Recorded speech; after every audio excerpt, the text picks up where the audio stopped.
Welcome, friends, to this second day of our two-day program here in Sacramento, California. And I am very delighted that I could spend these 2 days with you and share some of the experiences that we get while following the spiritual path. I am happy to meet many of you who during interviews told me of the remarkable experiences they have had since they listened to the talk last night and meditated upon it at night. The spiritual path is a practical, experiential one. It's not a theory.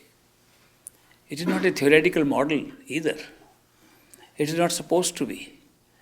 It is simply a method of finding within yourself who you really are. It is not a religion. It is not a cult.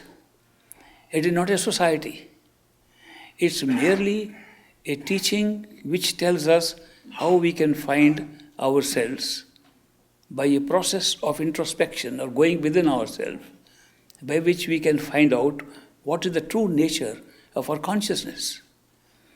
It explains to us that how, with practical experience, we can find out the role of this physical body, the role of our sense perceptions, the role of our thinking mind, the role of our rationalizing mind, the role of our individuated soul or spirit, and the role of totality of consciousness if we could assemble all consciousness into one. All these realizations, all these actual experiences are possible within ourselves by a process which is described as going within. We always hear this, go within to find the truth. But nobody has really fully understood what it is to go within. Because when we say go within our body, so many people mistake it to be going to different parts of the body in which different energetic functions are taking place. Therefore, they think of going within as going to the heart center, heart chakra. Very common belief. Very common belief that maybe because it is the heart and the emotions that run our life, it is because the heart is the place where circulation of blood starts. Therefore, we are living in the heart, and that is where we have to find ourselves. That is not true. We are all awake, in the wakeful state. Do you feel you are in the heart? Does anybody feel he is in the heart? Not at all. Do we look out at this world and examine it? Do we think about it from the heart? Nothing is done from the heart. The heart is an organ which is functioning very well to provide blood to the whole body, to sustain this physical frame, but nothing to do with where we are in conscious, wakeful state. And I emphasize, we are talking not of any state. We are talking of a conscious, wakeful state, when we are awake as physical human beings, which is what we are now when we are sharing this experience. We are awake in a physical world with a physical dimension that looks absolutely real to us. In fact, it is our only reality. We have no other reality at this time except the physical reality in which our physical body seems to be the only physical self. When we are in this state and we want to find out where are we operating at this stage from, it does not take very long to know that it is all happening in our head. A little introspection can tell us, we close our eyes and think of it. If I am only a unit of consciousness, which is picking up awareness of the body and of the world around it, where am I? Simple question. Ask yourself the simple question. The answer will come. You are in the head. You are behind the eyes. And you are thinking from behind the eyes. You are putting these questions from behind the eyes. And therefore, your conscious self at this moment is behind the eyes. It does not mean it is always behind the eyes, because this body is a very temporary costume we are wearing. How could some place behind the eyes be so important and so permanent as to house a soul in it, an immortal soul? It is only at this time, while we are in a physical body, in the wakeful state, we feel we are behind the eyes. Not at any other time. Therefore, when we want to learn who are we, who we really are, we start with that point behind the eyes in the wakeful state. I keep on repeating wakeful state because we are familiar with other states also. Some people are familiar with higher states of consciousness, but almost all of us are familiar with the dream state which we get into during sleep. When we get into a dream state, that particular notion that we are behind the eyes is no longer good. In a dream, we are no longer behind the eyes. We drop. Right now, we feel with the closed eyes that we are behind the eyes, and if we open the eyes, we look at the world around us. We cannot do that during a dream. During a dream, if you try to open your eyes, these eyes will not see what is in front of you. And if by chance you have been able to coordinate your body movements with your dream movements, which are sometimes coordinated by themselves, sometimes you can do it by practice. Yogis do it by practice. You notice that the body turns and twists and does various things. The eyes are half closed. Something is happening there. It becomes part of the dream sequence. And if pictures have been taken of the body's movements when you are dreaming, when you're not dreaming, and there's so much connection between the movement of the body and the dream sequence you're having. So there is some connection between the two. But if you had the capability to know where your body is while you're dreaming with a dream body and wanted to touch this body's eyes, you would touch your throat and you will feel you're touching your eyes. But if you cannot practice that kind of a yoga, I can tell you a simpler method. Before going to sleep, we always go through a state of half sleep. We are feeling very sleepy, very tired, we are about to sleep. And when you are about to sleep and tired, half asleep, try to touch your eyes. In the wakeful state, any one of you with your eyes closed can touch your eyes. You know where they are. You close your eyes, with closed eyes you know where they are, you can touch with your hands. When you are half asleep, about to sleep, try to touch your eyes. You will touch your nose and you will think you are touching your eyes. Anybody can test it out. What has happened? You're already dropping the location which you think is behind the eyes, you're dropping it below. So this location is not permanent. It's only there when we are in the wakeful, fully awake state in the physical body, in the physical world. That is why it is only important when we are trying to discover who we are while we are physically awake in the physical body. That is why the best time for meditation is when you are fully awake. Some people think it's very easy to have some spiritual experiences when we are almost going to sleep and then we induce some nice pictures of a nice dream and then the dream sequence starts and we are able to have higher experiences. No, you only create a dream, an unreal dream which has different laws of nature operating there than the physical world that we live in here. In the dream, you can skip places, you can jump from one scene to another, it looks normal. You can fall from buildings and not get hurt, and looks normal. It doesn't look normal here, nor does it happen like that. And yet, during the dreams, we take it as if it has always been normal, that we didn't know. In the dream, you jump from a house and don't get hurt, you said, I could have always done that. And you're relating it to experiences in the physical wakeful state. When you wake up, you discover, no, that's not possible. That was only a dream. That is why in the dream, if you want to do meditation, it's very difficult because you will skip from place to place and there will be no concentration of attention at all. In the dream state, it's very, very difficult to concentrate your attention on anything. The scenes move so fast. But in the wakeful state, when things are steadied out, the experience of an outside world is steady and fixed, as if we can make no change in it. It looks so real, it looks like we are temporary here, the world is real. And therefore, we can't change the world around us. We can't change what the experience around us is. And that is why it is in this state that we can explore in a more steady way what is inside us.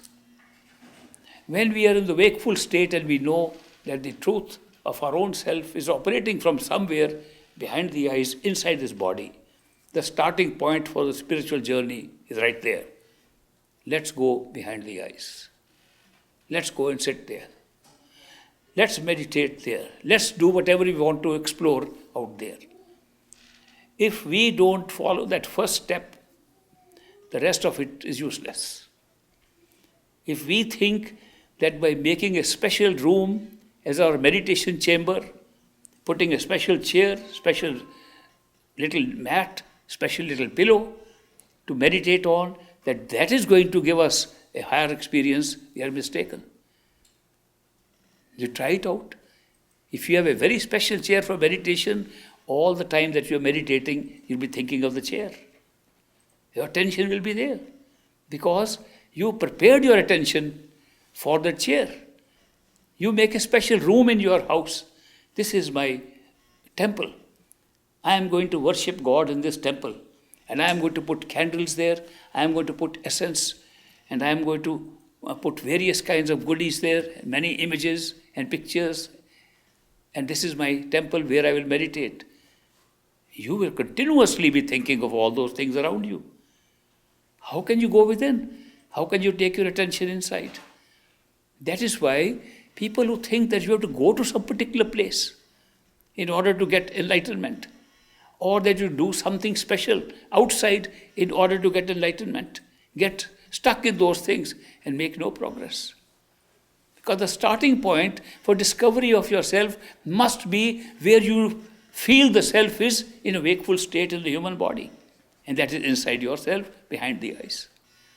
Therefore, if you want to succeed in meditation, you must not forget the first step, the very essential step, that do not start any simran, any repetition of any mantra or any other method of meditation unless you first locate yourself at the right place, which is behind the eyes, inside your head. Now, how can we locate ourselves there? Not very difficult, because we have 2 or 3 great gifts given to us by the Creator. One of the gifts that we have is the power of attention, putting attention. We can put attention on anything, and by putting attention, we automatically give less attention to something else around it.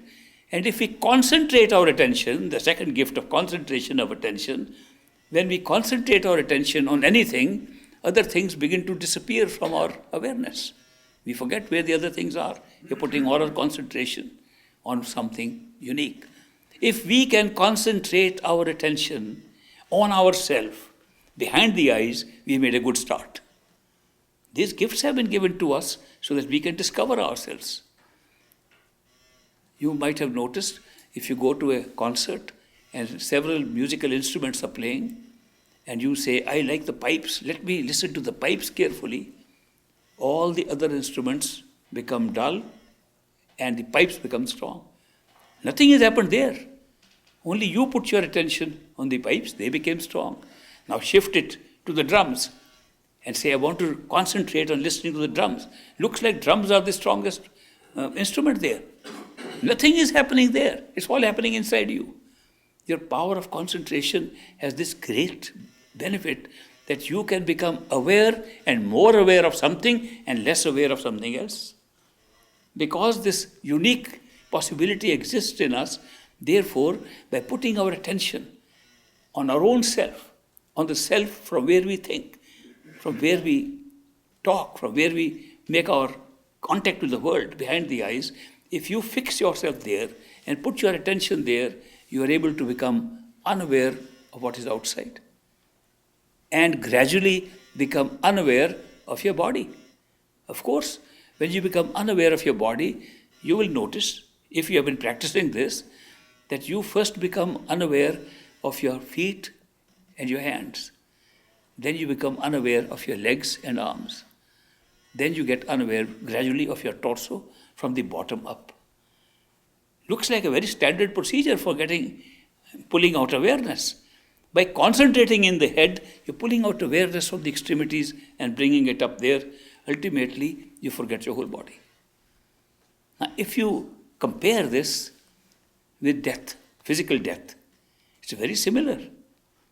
If you have seen people dying with terminal illness or where they could speak and tell us what was going on, you will see that when they are dying, the first thing they say is, we don't know where our feet are. Will you move my leg this side? Leg is already there. They are unaware. The attention has already been pulled, not by meditation, but by death, which is a withdrawal of consciousness from the body. It will go up all the way into the head, and only when the whole body is totally lost to the awareness and the brain dies, the head dies, the person is dead. It's the same thing that happens in meditation if you withdraw your attention. No wonder this process has been called dying while living. Dying while living means you are still alive. Your heart beats normal, your vital functions are normal, and yet you are able to become unaware of your body and discover that you are sitting in another place in your head.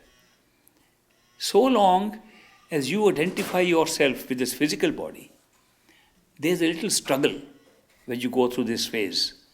The struggle is that constantly you're thinking that you are the body, then you say, no, I am there. I am the body, no, I am there. It's a struggle. It lasts for a while. Till you have sufficiently put your attention behind, this struggle will last. Because you're constantly believing you are the body, and you are thinking, how can I put this whole body in a little space behind my head, in my head? But the truth is that you're not putting this body in the head at all. You're discovering what is there, not this body. You are discovering, am I really there? In what form am I there? Do I have a form? If I just put my attention there and lose my attention of the body, will I know what form I have? You will notice that the form you will have, you will also feel you have got hands. You'll feel you're sitting on a chair, you're sitting on a cross leg. Right with your imagination, you sit the same way like you sit in this body. If you try to make an image of yourself and think that you are behind the eyes, it doesn't work. Because you are still moving away from yourself. You're not moving to yourself. If sometimes you feel, I can see myself an image, and that's me sitting in the center, remember that is not you. The one that is looking at the image is you. And discover, where are you then? You're always behind that image which you make. A lot of people for years have been meditating by making a little image of themselves and thinking that they are sitting behind the eyes. It's just an image. The one that is looking at the image is yourself. Therefore, pull back at that time. Say, who is it? Who is looking at it? And again, that confusion will be there for a while. Am I looking with these eyes? Am I looking for some other eyes? But with practice, you will find that these eyes have nothing to do with that experience. And you are looking from inner eyes. You can hear with inner ears, with complete silence, total silence. You can hear sounds inside. There is no sound from outside. You can hear sounds. You can see lights. You can see images. You can see faces. In utter darkness, you can see all those things. So that is why when we are able to withdraw our attention to that stage, become unaware of our physical body and the world around it, we discover a new world altogether. We discover there is a much bigger world. And these experiences can then lead us to a total experience of being there for a long time. When that happens, and this happens with practice, you can even recall that you were there for a long time before you were ever born in this body. Old memories come back. and you discover that your life in that state was much longer than in this body. That you have roamed around and had different incarnations and different bodies over time while still retaining one inner body. Sometimes people call it the soul just for that reason, because it can reincarnate, because it can move from one body to another, because it carries karma of one body into the next life. Therefore, we say, is the soul being transferred? It's not the soul. It's an ethereal body. It's a body made up of sense perceptions. All the sense perceptions we have, when they put together, is the astral or ethereal body. The Suksham Sharir that we talk of, the fine body, is nothing but all the sense perceptions. The ability to see, the ability to hear, the ability to touch, taste and smell. These abilities by themselves are the astral body. There is no body as such. But when you have these abilities, they function like the abilities that function in this physical body. When you are able to sustain that experience for a while, you are able to remember a lot of things of that body. Makes a big difference. It's like an awakening. Somebody during interviews today was discussing with me that it is difficult for him to believe that any higher experiences we have could be more real than this physical world. He said they look like dream-like experiences. And how can they be more real than this physical world which is real? Every time we go to sleep and wake up, this becomes the real world. We come back from a dream, the real world. We go and meditate and become very nice and calm and have a great feeling, and then we come back, this is the real world. All those look more unreal than this physical world. So I only put him a simple question. I said, what defines reality and how do you know that this is real? What is the proof that this is real? Let's examine it from the point of view of waking up from a dream and knowing the dream was not real and this is real. Let's look at this only. When you are in a dream, dream is real. You have no notion, no idea where your physical body is sleeping, which bed you are in, where you are. In the dream, you are making vast movements all over. You're going places. And the dream, all that looks real. The laws of nature are completely changed. You can skip from one place to another. It looks real. When do you find it's a dream? Not while you're dreaming. You only find out it was a dream when you wake up. And how do you know when you are awake that you are awake? Of course, he gave me the standard answer, which I get from most people. I just know I'm awake. But is that a good answer? Not really. The dream you can also say you are awake and not be awake. A transition must take place from a dream to a wakeful state to say that was a dream, this is wakeful state. What makes that experience so real? Supposing you wake up in your bed in the morning and somebody comes and says you are still dreaming. You won't believe it. You won't believe his testimony. Supposing 1,000 people came and told you, you are still dreaming. You say, no, I'm awake. What is the proof with you that you are awake? Most people don't see what the proof is. The proof is simple. When you wake up, you remember that you went to sleep. If you did not remember, it would never be real for you.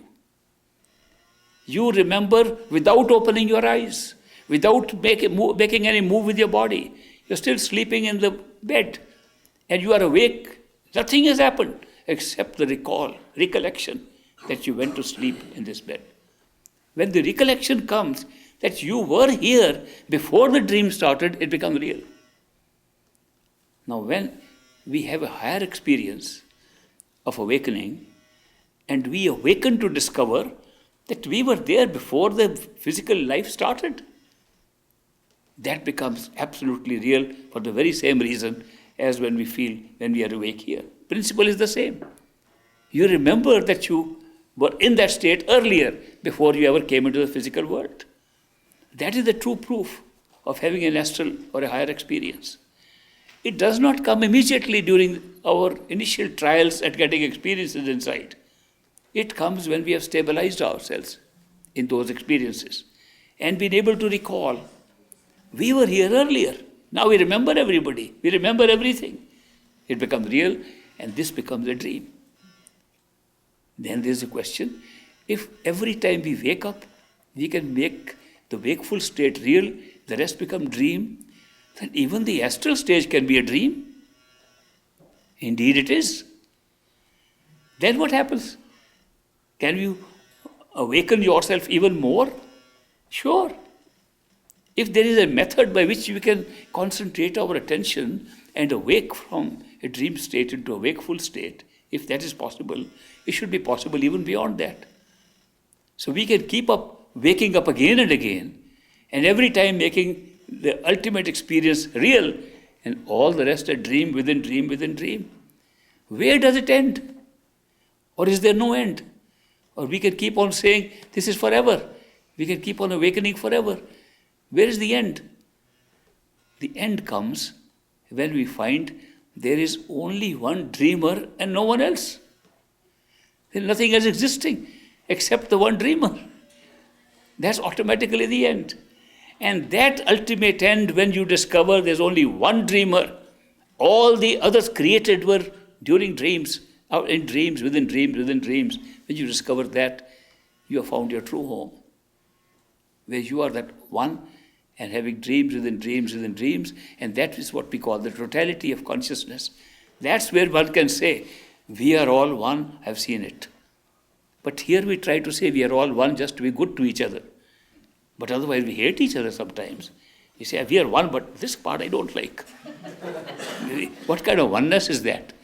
But if you have had an actual experience of the origin of the whole show, origin of all the dreams within dreams, and find that the ultimate dreamer was one with nothing else but the dreamer, the only reality, then you discover that all that was created was a dream, and none of it was real. This is so beautiful. It gives us an inkling into how this creation is taking place. The creation is a great work of consciousness, that consciousness can be conscious of anything it wants to be. And therefore, it becomes conscious of different states of levels of consciousness, dreams within dreams, and creates a whole universe of experiences, creates several universes of experiences. What it is creating is not reality. It's creating an experience which looks real every time, and looks so real, it goes into such great detail that we are completely convinced that the existing state of wakefulness is the only reality. It can go into so much detail that we sitting here, the one dreamer with all the characters in which the same dreamer is participating, thinks, how can there be molecules and atoms being made and neurons are going, and look at the microscopes and look how much detail there is. At the same time, look at the telescopes and the vastness of this universe and how many billions of galaxies there are. Imagine the vastness we create, the smallness we create, and make it so beautiful. And we then become scientific to study it. It's so wonderful. We can't reject that it is real. It's a great handiwork done. It's the best thing that can be done by consciousness.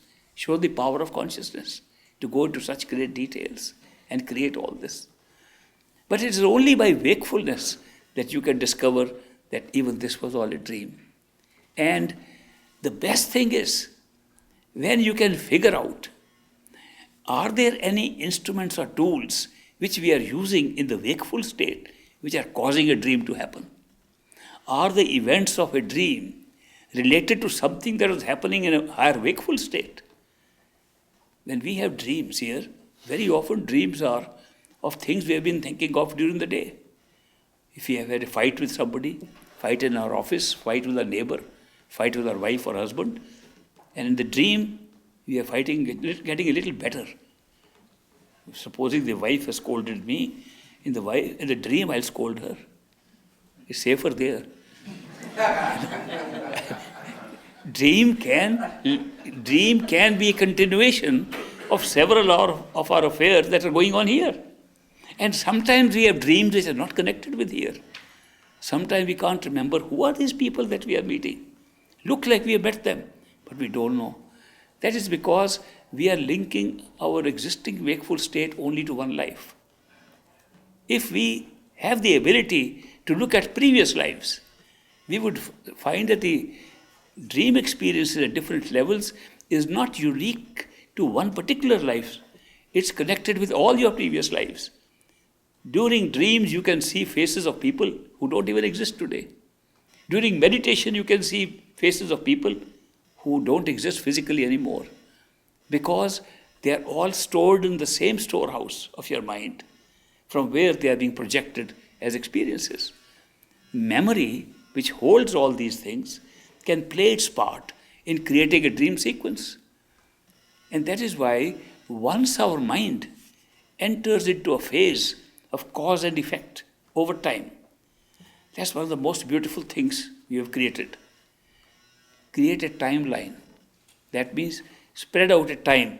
Think of it in a scientific way, that we have a little thread, we spread it out and we call it time. And then we put a lot of events on that time, each connected with the other by cause and effect. That we can say, this event took place because of that cause. So we place the causes and the effects becoming causes and effects, and so on, and put it trillions of events on the timeline. Time is fixed, line is fixed, nothing is moving, all static. Then we start moving our attention, and we start from one end, and we have one event, another event, and cause and effect goes on. Oh, law of karma is overwhelming us. Have we developed it like that? Karma is developed like that. And then we begin to feel we are steady at one place, time is flowing through us. Time never flows. We are moving on time. The Egyptians found out that we can do time travel, and we thought they found a great thing. We forgot that we are time traveling all the time. Right now, what's happening is that we are moving from one moment to another, one event to another. Time is not moving. Our attention is moving, creating experience of those events which are pre-placed there, predetermined there. These are not models made out intellectually. This is what you will find if you can withdraw your attention to the second stage, not of a astral body or a body with sense perceptions, but a body that's called the causal body, which is the same thing as our mind. The mind is storing all this. The mind creates all this, the mind stores all this, the mind plays out all this. You can reach that state by the same process of awakening, by pulling your attention within the head of the astral body. And you get that experience. That's the greatest experience when you discover the reality of time and space, how it is being created. It's a most remarkable experience available to us inside ourselves at this time. So we have the ability to discover the whole nature of creation, of how the whole thing is being created and how it is working. The entire system is explained to us not by some intellectual discourse or something, but by personal experience. Such is the power of going within through meditation. So that is why I recommend to people that try meditation if you want to discover the self. Of course, I know that every time you discover one higher self of yours, a self that is more real in your experience than the one which looked dreamlike after that, you will think that is the real self. But this goes on. It can go on till you find the ultimate dreamer, the ultimate totality of consciousness, which is your true nature, your true form. And you can realize that by successively, progressively going into these different levels of consciousness. Crossing the mind is the most difficult thing, because all our effort is undertaken by the mind. All meditation is done by the mind.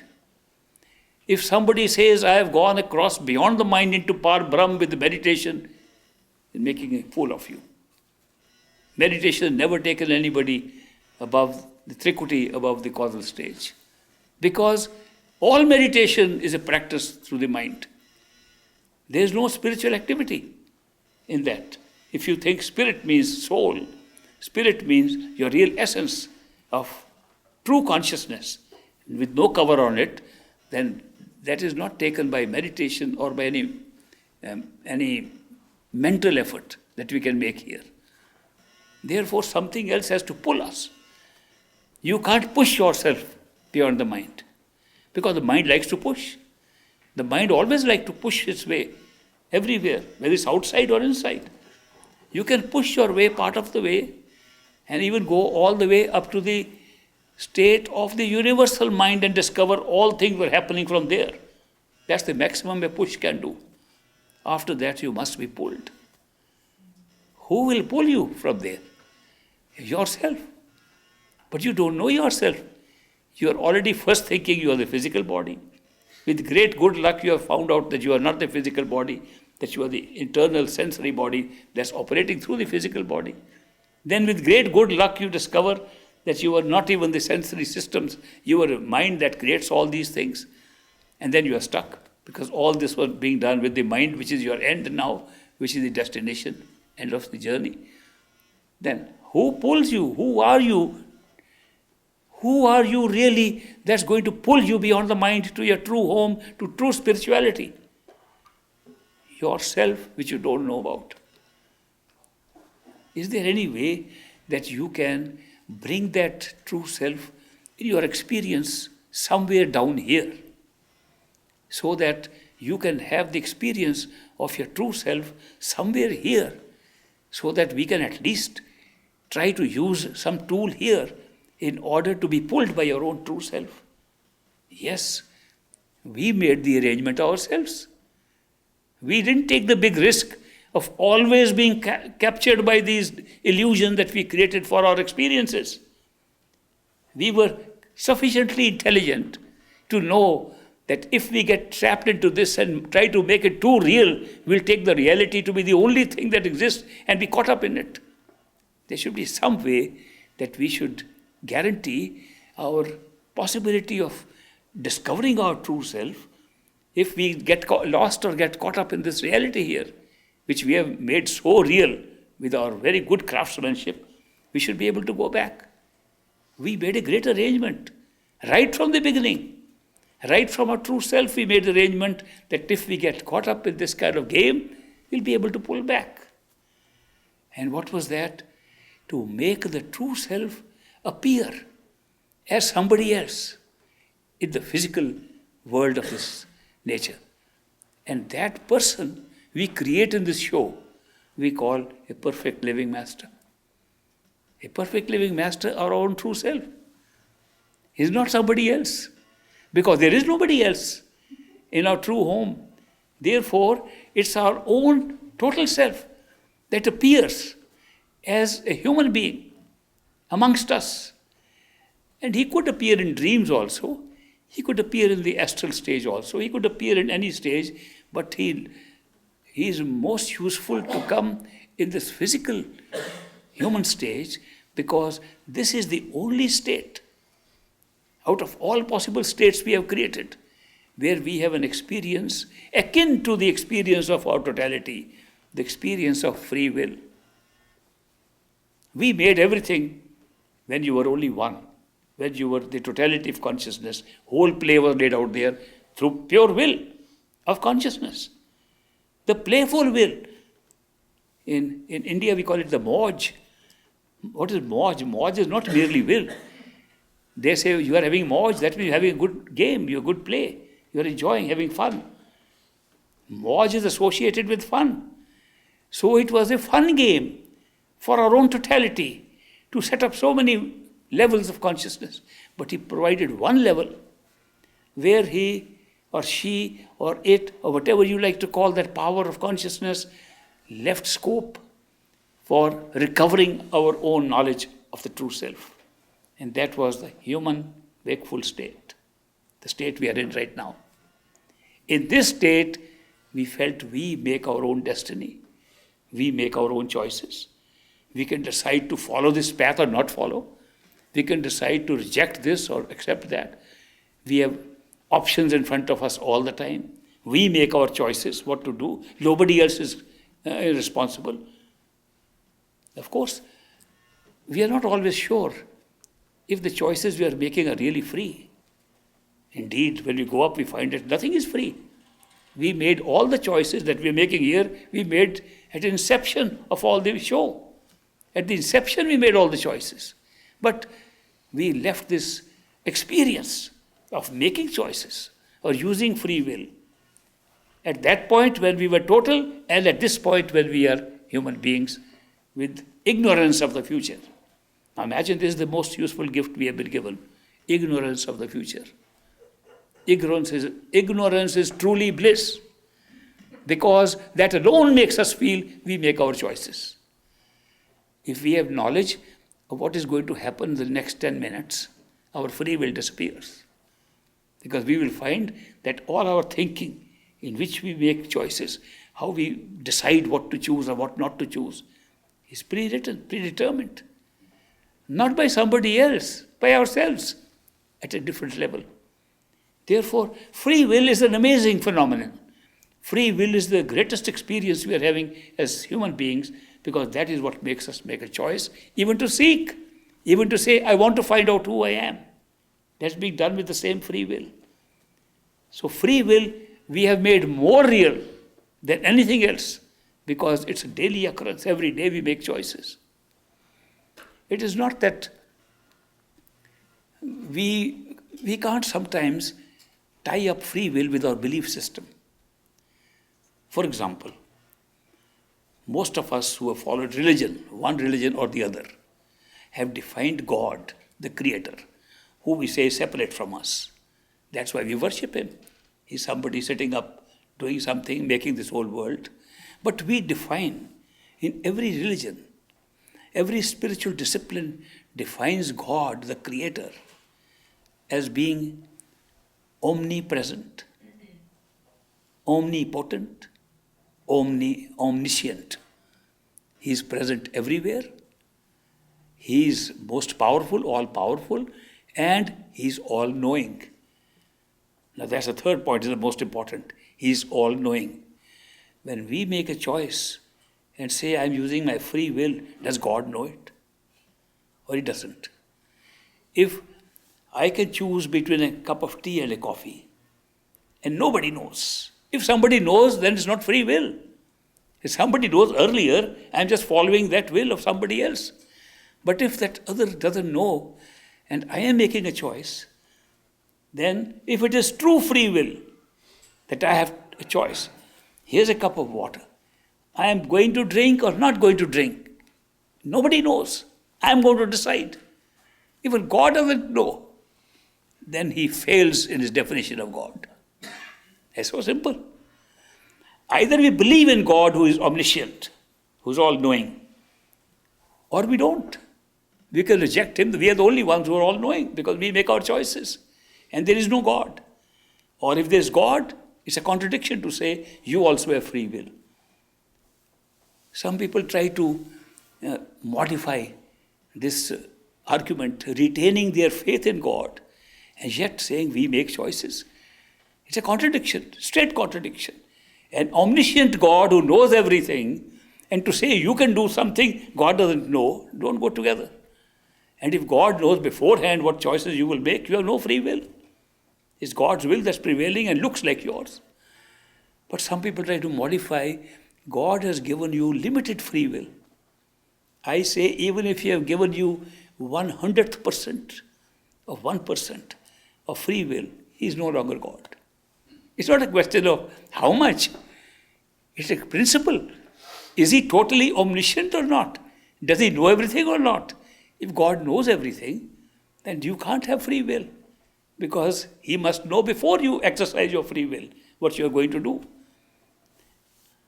When I was studying at Harvard University, there was a friend of mine who was studying this question of free will. It was a very live topic in those days. Is free will real or not? Is everything predetermined or not? It's a big live subject in those days.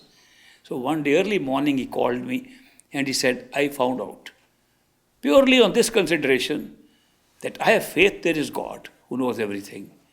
And when I make a choice, it's not possible that He doesn't know. And if He knows, I have no real free will. I am acting according to His will, because He knows it. And I think I know. So I am being misled by not knowing God's will. and I think it is his will that is prevailing. So I have no free will. Eureka, I found out. He told me on telephone. I have no free will. I said, will you come over? We'll examine if you have free will or not. Before he came, I tried to play a little trick. I took a tray, put a cup of coffee and a cup of tea and an empty cup. When he came, I said, will you take coffee or tea or nothing? I got all three. And don't use free will, you don't have any. And he said, all my discovery you have destroyed with a cup of tea and coffee. And I said, you have to make a choice. Not only that, I told him, supposing you resist my question, say, I will not make a choice. That's also your choice. You're deciding not to make a choice or make a choice.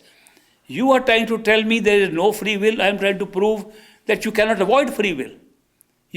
You are captured here in this world because of free will. That everything that is happening in this world, the whole law of karma is based upon your experience of free will. And here it's being determined right now with a cup of coffee and cup of tea and something, nothing. And I said, make a choice. He got very sad. And I didn't like sad people. So I said, I'll take the devil's side now. I'll try to prove that you have no free will at all. And I'll prove it scientifically.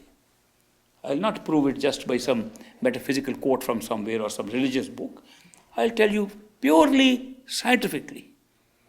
The scientific explanation is, if you now decide, after being given the offer of tea or coffee, and you say, okay, and you decide freely in your head, okay, what should I take, what should I take? That's how you decide. There's a thought process going on, what to decide. Okay, I'll take coffee. And you take coffee. I can prove to you why you took coffee and nothing else but coffee. There was no way, if you were really freely acting to choose, you could have taken nothing but coffee. He said, how is that? I said, because when you make a determination in your mind what to do, what are the factors which help you to make a determination? What are the factors of choice that affects you and they make you say, do this or that? There could be many factors, moral factors, religious factors, other factors. But all the factors of choice making that we have can fall into two categories. One, hereditary. Second, acquired. Maybe your father liked coffee, your grandfather liked coffee. It's in your genes, and genetically you were inclined to love coffee. You took coffee. You had no control. It came from your genes. Or you could have lived a life in which you acquired the taste for coffee, and therefore the acquired taste was there. You thought of it. You liked coffee. You asked for coffee. But do you realize, when you are making the choice, the entire life of your environment where you picked up these choices was already fixed. And your genetics was also fixed. You could not change your father, grandfather, or anybody, nor could you change the life that you have led up to that point. Therefore, based upon these two factors of choice, you could have chosen nothing but coffee. Purely scientific. So I said, you can look at all choices you make. Every time you make a choice, at any time in your life, is guided by only these two factors. What kind of environment you've been through, which is already fixed up to that point, and what your genetic makeup was. So you have either acquired or inherited tendencies, and all your so-called free will is based upon those factors which help you to make a choice. They are already fixed every time you make a choice. So really you have no free will. Scientifically speaking, looks like free will. Why? You don't know your genetic pattern and you don't know the history of what you have been gone through. It's again ignorance. Ignorance is giving you the feeling that you have real total free will. So whether you take it from that point of view, an atheist can take a point of view. I don't believe in God, but even then I know that I have no free will because these are my factors of choice anyway. Or you can believe in God and give all the omniscience to God. He knows everything. You can't have free will. Then what is the great sense of having free will if it is not real? Well, the sense is it looks real. It looks more real than this world. If we can make this world real for our good experience of reality, why can't we make free will also an experience of reality? So we make free will a part of this reality of this universe. We make free will a reality of the physical world. It's not a reality anywhere else. It's only a reality in the physical world in which we live and make choices. And it's there that we are entirely governed by these principles on which this reality is being created. And is this just a good guesswork that this is how it is happening? Or is there a way to test out whether this is the way it was set up? When you go to different levels of consciousness, higher levels of consciousness, all the answers come to you, how it is all set up. It is such a great job done. I can say God did a great job in creating this world. I can say you did a great job in your own totality to do a great job. It's the same thing. So when you are able to see that this is a designed experience of free will that is not real but looks real, which has a purpose. The purpose is to become morally responsible. The purpose is to widen the experience of responsibility while you're here. The purpose is to create a moral code where you can divide things into good and bad, where you can say, I should not do this, I should do this. And you can create societies. You can create an experience of crowds, setting up the standards for you to follow and make that your morality. It's a great experience. It widens the nature of experience instead of just being like animals, eating food and mating and then dying.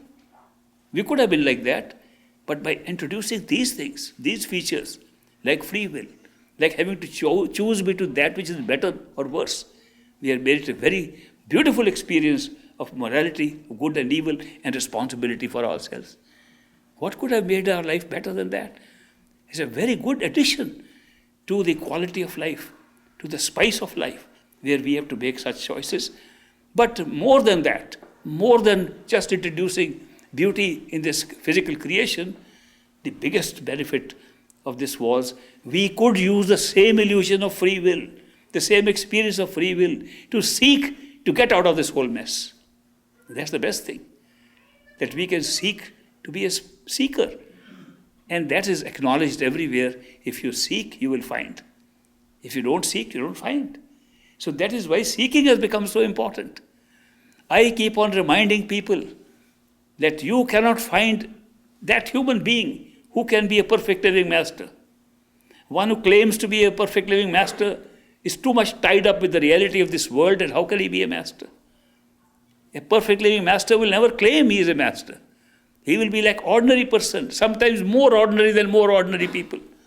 And yet, he'll have the power to pull you with a force that comes not from here, but comes from our true home, the power of true love. That's how he can pull you. But he'll operate with you like he's just ordinary like anybody else. And that's the wonderful thing. How can you find such a person? It's impossible. We can find persons who can make claims. We know so much. And they are not the perfect living masters. If he's an ordinary person, and we haven't had a chance to have an exposure with that person, nor any interaction with that person, how can we ever find one? The truth is you cannot find one. In India they say, when a chela is ready, the guru appears. They never say, when a chela is ready, the guru can be found. It is not said that when a disciple is ready, he'll find a guru. It says, when a disciple is ready, the guru appears. What is readiness? What makes a disciple ready? What makes him ready is to seek to get away from here. That's it. The readiness is not for any other purpose. The readiness is, I am fed up with this, I've had enough of this show. Now I'm willing to go back home. When that feeling comes in us, we are ready. When we are ready that we are about to go back home, we're done with this, by coincidence, by circumstances, a guru will appear. How does a guru know how to appear where? Well, if his consciousness is already reached totality and he is part of all of us, wouldn't he know that? It's such a simple thing to know that if a person has that kind of awareness, where he is aware of everything that is happening, including all of us are part of him. How will he not recognize us and appear before us? That is why when we are ready and we are seekers, it's not our job to find a master. It's the master's job to find us, because we are seekers and we are ready. So that is why somebody asked me, how can I find a master? I said, you can't, but you can seek. Seek in your heart. Don't seek anywhere running around. Don't seek outside. Don't go to the top of the mountain to find one. Don't start shouting outside to find one. Shout inside. Seek inside. Show your readiness inside. If a master cannot read what you are seeking inside, he is no master. He is certainly not a perfect living master that I talk of. Therefore, your seeking itself should lead you by coincidences, by circumstances, to the person who you will find is a master. It may take time, because masters like us are ordinary human beings, no different. So it may take time to discover the full extent of what that human being can do. As we get to know that human being better and better, we discover more and more of our link with that human being and why we came across that human being. We have been here for so long, so many lifetimes we have spent here. So a few months, a few years, and even a few lifetimes in discovering who a master is not too long. And as you associate with that human being, you will discover who is a master. It's quite possible that you may find many masters, many of them who are responding to your seeking. And you may start into a debate within yourself. I only want to find a perfect master. And I don't know. There's no way, even after you find somebody pulling you with that spiritual strength, you are still not sure who is a perfect master. Then you say, I'll wait till a perfect master comes. I have to reject these masters. Then we get into an evaluation and judgment of a master. You know, the kind of evaluation we do, we'll reject most of the perfect living masters and vote for those who are more pretentious, who can show off more. Because that's the way we judge. So we can't really make that judgment in that way. Because there are some signs which we have noticed physically possible to see in perfect living masters. And they have been standard features in history of mankind, that the masters have those characteristics. And those are very few, but some people can pretend to have those also. And those are, a master never claims to be a master. A master does not perform spiritual miracles just to show off to people. He performs internal miracles in our lives. A master does not depend upon people's earnings. He makes his own earning. He is a giver, not a taker. There are some signs like this of a master, a human being who would possibly live like that and could be a master. But this kind of a criteria could cover many people who may be masters, may not be masters, who may be masters of lower levels of achievement and may not have attained the true home. When somebody asks me, I have this problem of determining whether the master I have is a perfect living master or not, I tell them, don't worry. He's a master. Does he say, go within yourself? Yes, he says, he's a good master. He's taking you in the right direction. And he will only take you as far as he has gone, no further. And don't worry about that either. Because when he has taken you as far as he has gone, and you still seek more, the perfect living master will automatically come into your life and present himself. It is not your worry at all. You should never be caught up in this debate. It is almost like a little child saying, my elder cousin is going to college and has a PhD as a teacher. I won't go to school unless I have a PhD teacher. We get stuck right there. We can be stuck just because we are expecting something. We are not yet ready to move that far. And his master comes in our way, who takes us, puts us on the right track, and takes us as far as he has gone, and we still want to go further. How do we know we have to still go further? The seeking never stops. The seeking For our true home is an internal seeking. It's not a mental seeking. Mind seeks things outside. Mind thinks and desires things outside. Something else in us. Our true self is seeking to go to our true home all the time. Therefore, the seeking never stops unless we go to our true home. And therefore, if we have gone part of the way, and I call these stages as part of the way, you can be awoken into the astral stage, see heavens, and go to heaven. And there are so many friends of ours who will find they're in heaven, who've gone there like that. You go to those higher places, and they are still seeking. This is not what we expected. We want more. Then you will get more. If you are satisfied with a particular state, then there is no change. Supposing you are satisfied in this world, like a man once came to me, he says, I am rich, I've got a great job, plenty of money, I've got a nice family, I've got nice this thing, I've got a nice car, I bought a new one, I'm very happy. Why should I follow meditation? Why should I follow the spiritual path?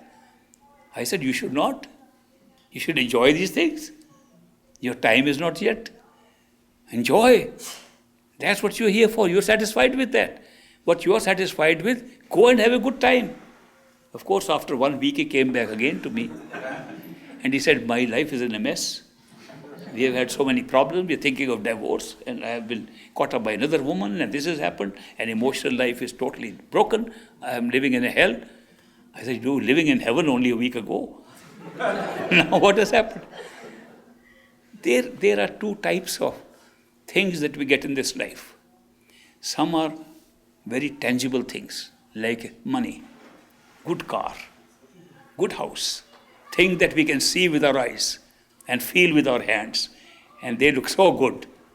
And then there are intangible things, like your inner happiness, your emotional state, how distraught you are, your depressions inside. Those are not visible. They can't be seen. But they ruin the benefits of tangible things. And when you are so ruined, I have met multimillionaires with all the money, and they were so terribly unhappy. Money couldn't buy that happiness for them. Actually, I did a very interesting course of my own choosing at Harvard University.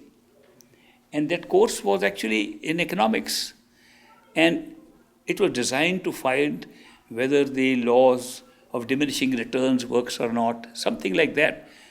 And I came up with the proposition that there are some things we do in life without reward.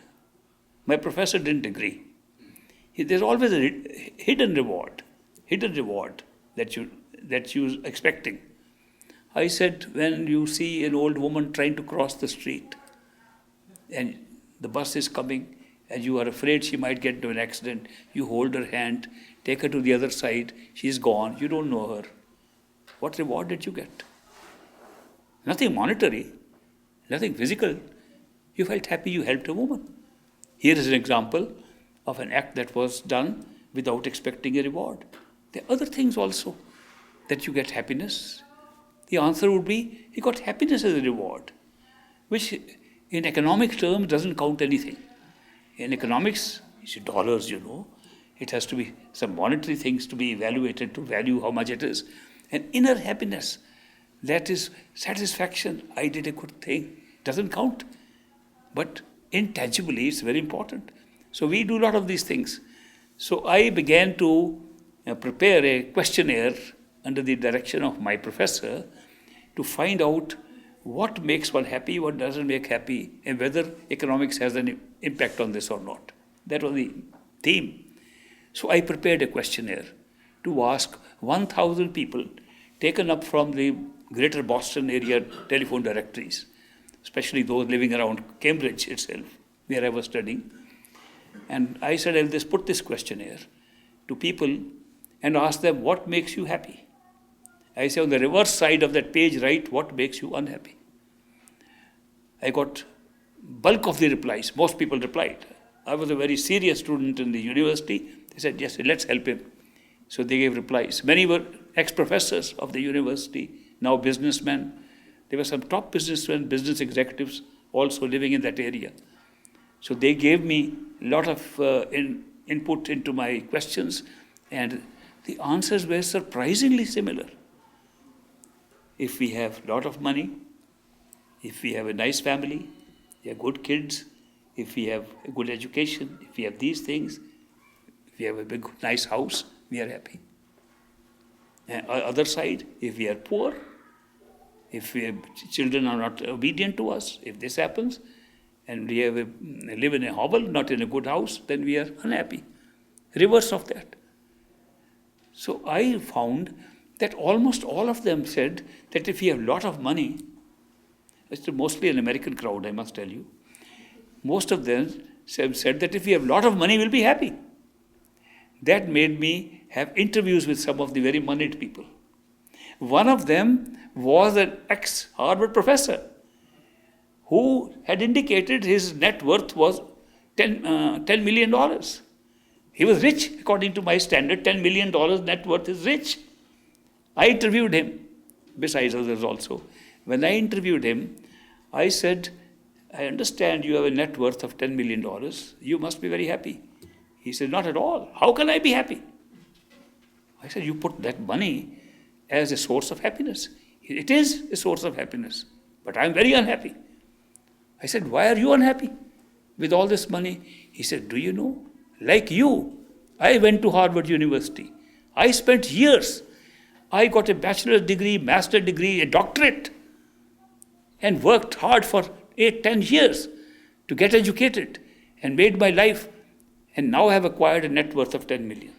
My neighbor never went to school, and he has 20 million worth of assets. How can I be happy? His happiness was dependent on his neighbor, not on what he had. Do you know, so many of us are looking upon other people to see how happy we are or not. Oh, that person has got so much of this thing, visible, tangible things, therefore we are happy. We are unhappy. If that were so, I gave an advice once to a group of people, secret of happiness based upon that survey. Secret of happiness, always look to people who are less than you, you'll be happy. Always look at people who are worse than you, you'll be happy. People said, we are living in the United States, in south side of Chicago, in very great poor conditions. An old broken car we have. I said, I'll tell some people in India, a man is very poor, he's only got a broken car, and they'll laugh. Car and unhappy and poor, they don't go together. So it's a comparison.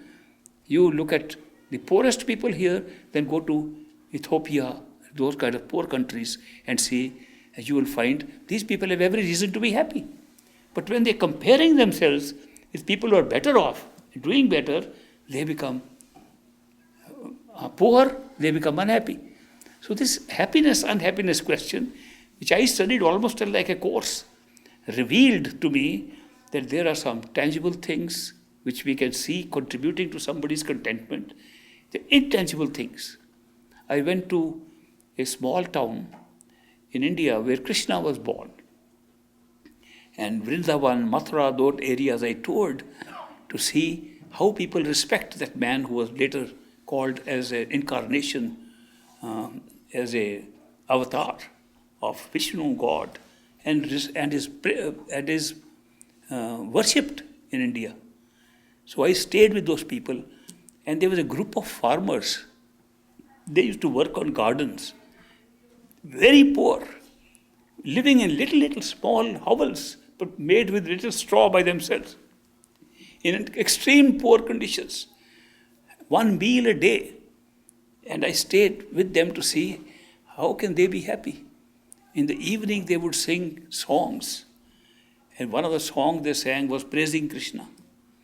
And that song made them, I don't know whether they were smoking something or there might be something else in it. But I saw so much happiness in those poor people. And all they were doing at night, and I sat with them to hear what they were singing, which is giving them, maybe the song was so good. And all they were saying was a refrain of one song. And all they were singing were, Are Udo Karman ki gat nyari se. That's their own language, which means, oh, my friend Udo, Krishna is telling his friend, the nature of karma is very strange. That's all they're singing. And why they are saying that is because of a story that when Krishna was a cowherd, he used to take care of cows in India, and his best friend was Udo. His name was Udo. And Krishna was apparently very enlightened when he was very young. And as a young boy tending to the cows, he had this young friend of his. One day he said, Udo, this law of karma is so relentless. We don't realize its implications. And then he pointed out to an ant crawling on the ground. He said, look at this ant. Krishna says, Udo, this ant has been Brahma, the creator of this universe. This ant has been Indra, one of the big heavens on which he ruled. Today, because of his karma, he is an ant. What good is it to reach those high states, levels of awareness which we think are reaching heaven, reaching our goals, and then becoming an ant? He said, law of karma is very terrible. It is not what we think it is. In karma, we cannot atone for bad karma. We can do one bad karma and 100 good karmas, and we get punished for that one bad karma and be rewarded for those 100. The 100 don't take care of that one bad karma. Karma is such that it holds you down. Whether you do good or bad, it holds you down here. It's not an easy thing. That's what he's explaining. And those poor people are so shaking their heads like they're drunk, singing this song. I know they couldn't buy liquor or something. They were too poor for that. But they all were intoxicated. And I saw a happiness amongst them with poverty. And I realized happiness is not based on the tangible things. They've got something intangible, which is giving them happiness. Then I began to explore further. How is it divided, this happiness and unhappiness? And I found that people who have a lot of tangible things to contribute to happiness have a lot of miseries in the intangibles. And those who have a lot of happiness in the intangibles are very poor in the tangibles. I said, is it true that if I were to give some weightage, some numbers, some marks to every tangible thing and every intangible thing, how would it work out? I felt that if we gave weightage and marks, then the whole world gets evened out and we are all equal. It's an amazing thing, amazing discovery, that those who think that we have more of the visible things, we look at these celebrities, the film actors and actresses of Hollywood, and they look so happy to us. I lived with some of them. I talked to them. I saw their life. They are the most miserable people. They are so unhappy. With all the wealth, all the fame they have got, and they are so unhappy. Whereas very poor people are so contented and they are so happy. So it looks like there's some kind of a balance between these two operating in this world. When I saw the balance, I could not blame the Creator at all, because we blame for inequality created here. I noticed there is really no inequality. It's just different kind of features given to our lives. So all I'm mentioning is that happiness can be found from within, and it is a state of being inside. It's not something outside. So therefore, we should not link our happiness with something outside. If you are able to see the show, if you are able to see this great show taking place, you'll enjoy it. Don't you enjoy a movie? When you go, you pay a ticket. You buy a ticket. I don't know how much it costs here in Sacramento, but in Chicago it can cost $7, $10, something, just to get in and see great murders taking place on the screen, horror movie going on. And we say, oh, we enjoy. We sit in our chairs and watch the movie and enjoy. How can you enjoy a movie that is so horrible, which has so much of evil going on there? You say, oh, very nice. It was a great movie, great tragedy we saw. How can you say that? Because you say that is a movie. It's not real.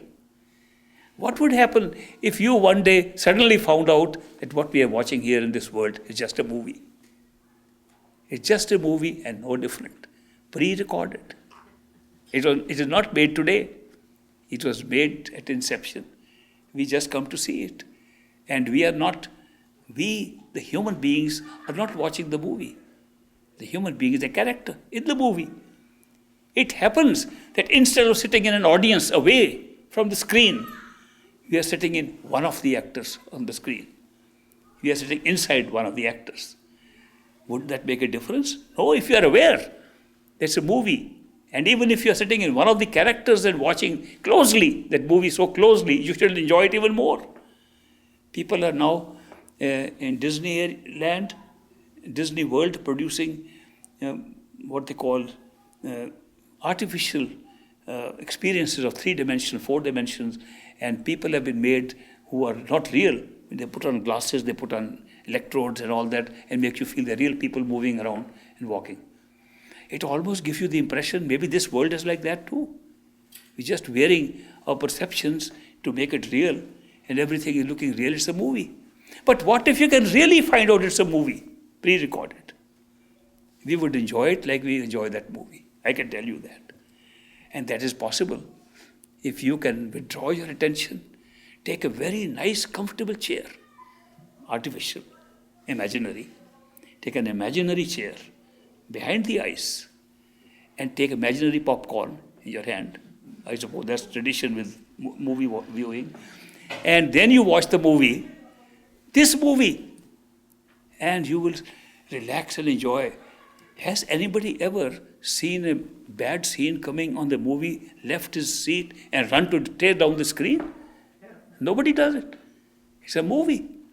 And does anybody who is watching a movie after having paid a ticket ever see how those people are moving around? And we are sitting on the edge of the chair. Now what is going to happen next? We think something is going to happen next. Don't we know it's already happened in the film that is loaded behind us? Have we ever looked behind to see how the screen is showing us this? Have we ever turned our heads to find out that the movie we are watching in front is mere shadows being created by a predetermined film, pre-recorded film, and there's a light behind that film which is throwing a projection on that, and the projector is throwing this. You're not looking behind at those things, nor are we looking behind here in those things behind. It's the light of our own soul, light of consciousness, that pierces through the program done by the mind, the programming done by the mind, and creates these multidimensional experiences outside and creates a movie. That's the truth. If you don't like it, turn around and see. Like if you turn around in a movie theater, you will see that the movie is a pre-recorded thing and it's all just coming because of the light behind it. It's the same thing with this movie. Our light of our consciousness is creating this movie. I tell you, try for a week or a month, sitting behind and saying, I am going to watch a movie, which I am also an actor, others are also an actor. Your life will change with 1 week's experience. And I'm not saying meditate hard to find it. Simple experience. Draw a chair, say I'm going to watch the movie from inside. I am not this, this is a character in the movie. Just because I'm sitting in the character doesn't make a difference. It's like a creation of characters for the sake of the play. It's like several puppets. You know, when there's a puppet show, have you seen a puppet show? There are 2 kinds of puppet shows. In India, we mostly have puppet shows where they put little dolls and they tie them with strings, and a man hides behind, and he makes pulls those strings, and the puppets dance. They quarrel with each other. It's the same man quarreling between 2 puppets, but they become so real for the audience. They think they're really fighting. Now this one will win. We have bets on that. Which puppet will win? There's only one puppeteer pulling all the strings. It's like that. And here I've seen some puppet shows where they make their hands, put on a glove like a puppet, some figure, and they move their hands and make the puppet talk. And then the man learns, the puppeteer learns how to speak without moving his lips too much. So he doesn't move his lips and he makes the puppet talk. And puppet argues. I saw a puppet show in which the puppet suddenly says, now I'll sing in French. And the puppeteer said, no, sorry, you can't sing in French because I don't know French. He says, who cares what you know or not? I don't care whether you know French or not. I'm going to sing. Look, he says, you are a puppet. You only know what I know. And you can only sing what I can tell you to sing. He says, not at all. If that were so, why are you arguing with me? So he can make the puppet so real. And that puppeteer in advance told the audience, don't forget this is just a puppet. And don't have sympathy for this little guy. But when he says, I am going to lock you up in my suitcase, the whole audience says, oh no. This is how we are living here. We are making puppets into realities. And we don't know who's pulling the strings from within. If we realize this and look upon life like that, how much difference it will make to us. So that is why I say go within and see the reality, see what it is. Your life here will change. Why wait for going to heavens and going to Sachkhand when you can make Sachkhand right here? Your life will make Sachkhand right here if you are aware of the truth, if you are aware of what is going on. So that is why this path, which we call the spiritual path, the path of saints, Santmat, is a path of awareness of who we are. It's a path of awakening to our true nature, to be able to discover what's going on. I'm very happy I spent these 2 days with you and shared some of my experiences with you. I hope they'll be useful in your own search for the truth within yourself. I hope to see you again when I come again. Thank you very much.